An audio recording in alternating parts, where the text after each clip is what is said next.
নমস্কার বন্ধুরা, আজকে আমরা চলে এসেছি কুচবিহার থেকে আমাদের পাশের ডিস্ট্রিক্ট আলিপুরদুয়ারের যশোরডাঙ্গা ব্লকের আলিপুরদুয়ার 2 কেন্দ্রের যশোরডাঙ্গা ব্লকের তুত্তুরি অঞ্চলের নূরপুর গ্রামে আমরা এখন রাতটা কাটাচ্ছি। খুব একটা ভালো পরিবেশ। আজকে সুন্দর রিমঝিমি বৃষ্টির মাঝখানে রাত্রিবেলার আবহাওয়াটা বেশ ভালো। খুব একটা নির্জন পরিবেশ এখানে রয়েছি। এখানে আমি এসেছি নূরপুরে আমার একটি দিদির বাড়িতে এসেছি। সেই দিদির বাড়িতে আমি গত 20 বছর আগে এসেছি, আবার সেই 20 বছর পরে আজকে এসেছি এখানে।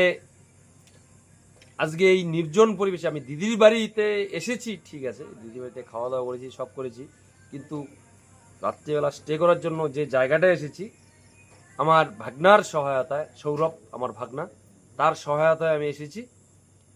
যে একটা রিসর্টের মতন, রিসর্ট বলতে পারি এটাকে, একটা ঘর, সুন্দর ছোট্ট একটা ঘর, চারিদিকে জ্যাকফ্রুট ফরেস্ট, ছোট্ট একটা কাঁঠাল বাগান, সেই কাঁঠাল বাগানের মাঝখানে আমরা রয়েছি। এখানে একটি ছোট্ট ঘর আছে।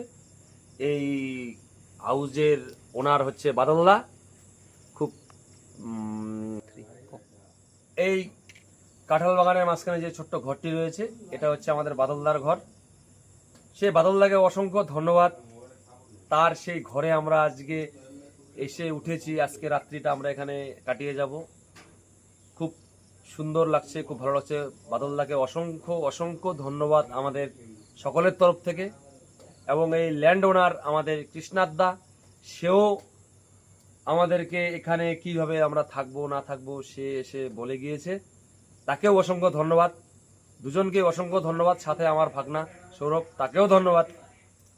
তো যাই হোক, এখন আমি এখানকার একটু বিবৃতি দিব। আজকে সারাদিন আমরা ঘুরেছি, বিভিন্ন ফরেস্ট, বিভিন্ন নদীতে স্নান করেছি, রায়ডাক নদীতে স্নান করেছি, ঠান্ডা জলে, সুস্বাদু জলে আমরা স্নান করেছি, অনেকক্ষণ স্নান করেছি রোদ্রে। খুব ভালো লেগেছে পরিবেশটা।